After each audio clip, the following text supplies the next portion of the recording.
Ecclesiastes 5. Guard your steps when you go to the house of God. Go near to listen, rather than to offer the sacrifice of fools, who do not know that they do wrong. Do not be quick with your mouth. Do not be hasty in your heart to utter anything before God. God is in heaven, and you are on earth, so let your words be few. A dream comes when there are many cares, and many words mark the speech of a fool.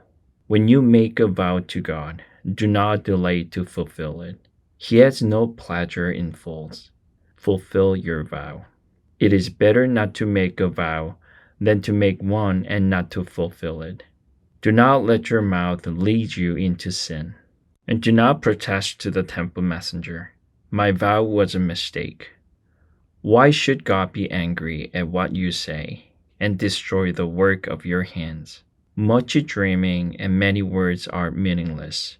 Therefore, fear God. If you see the poor oppressed in a district, and justice and rights denied, do not be surprised at such things. For one official is eyed by a higher one, and over them both are others higher still. The increase from the land is taken by all. The king himself profits from the fields. Whoever loves money never has enough. Whoever loves wealth is never satisfied with their income. This too is meaningless. As goods increase, so do those who consume them. And what benefit are they to the owners except to feast their eyes on them? The sleep of a laborer is a sweet, whether they eat little or much. But as for the rich, their abundance permits them no sleep. I've seen a grievous evil under the sun. Wealth hoarded to the harm of its owners, or wealth lost through some misfortune, so that when they have children there is nothing left for them to inherit. Everyone comes naked from their mother's womb, and as everyone comes, so they depart. They take nothing from their toil that they can carry in their hands. This too is grievous evil. As everyone comes, so they depart. And what do they gain, since they toil for the wind? All their days they eat in darkness, with great frustration, affliction, and anger. This is what I have observed to be good, that it is appropriate for a person to eat, to drink, and to finish satisfaction in their toilsome labor under the sun during the few days of life God has given them, for this is their lot. Moreover, when God gives them wealth and possessions, and the ability to enjoy them, to accept their lot, and be happy in their toil, this is a gift of God. They seldom reflect on the days of their life, because God keeps them occupied with gladness of heart. Ecclesiastes 6. I have seen another evil under the sun, and it weighs heavily on mankind. God gives some people wealth, possessions, and honor, so that they lack nothing their hearts desire. But God does not grant them the ability to enjoy them, and strangers enjoy them instead. This is meaningless, a grievous evil. A man may have 100 children and live many years, yet no matter how long he lives, if he cannot enjoy his prosperity and does not receive proper burial, I say that a stillborn child is better off than he. It comes without meaning. It departs in darkness, and in darkness its name is shrouded. Though it never saw the sun or knew anything, it has more rest than does that man.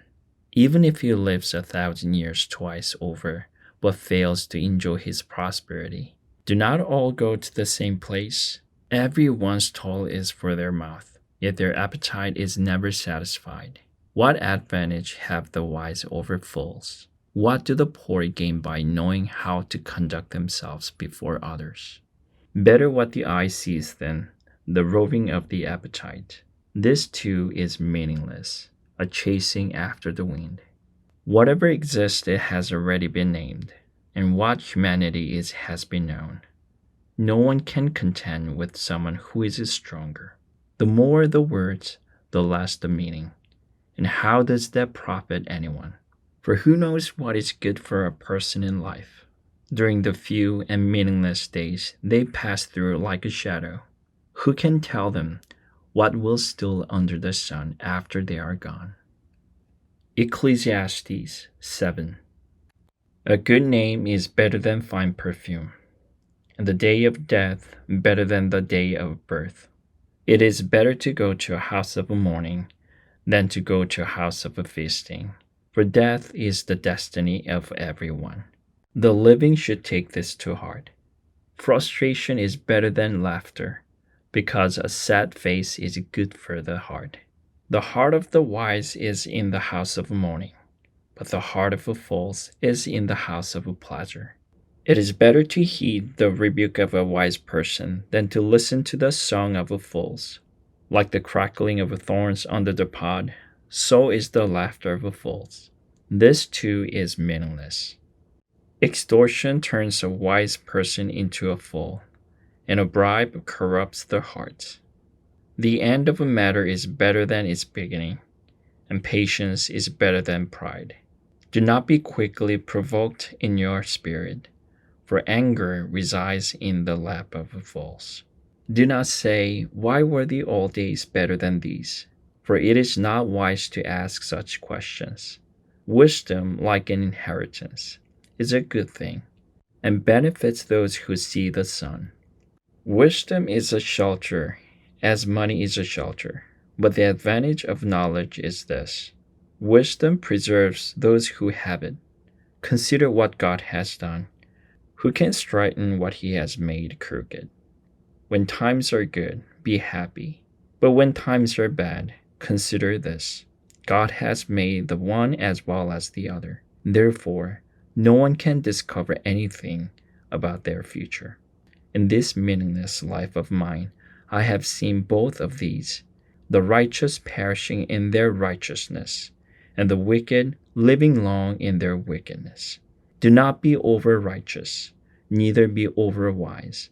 Why destroy yourself? Do not be over wicked, and do not be a fool. Why die before your time?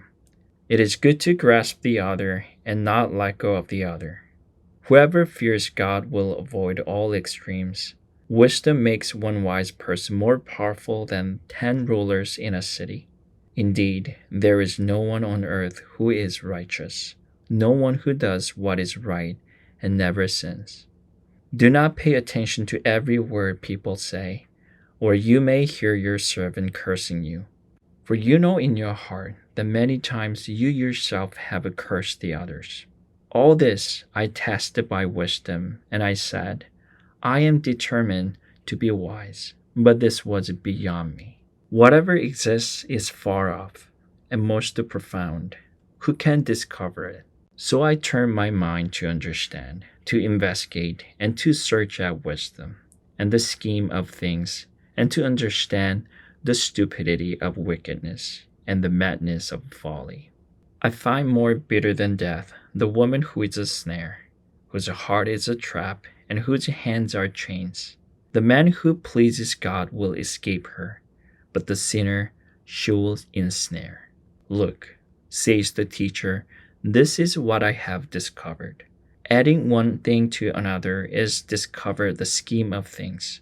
While I was still searching, but not finding, I found one upright man among 1,000, but not one upright woman among them all. This only have I found: God created mankind upright, but they have gone in search of many schemes.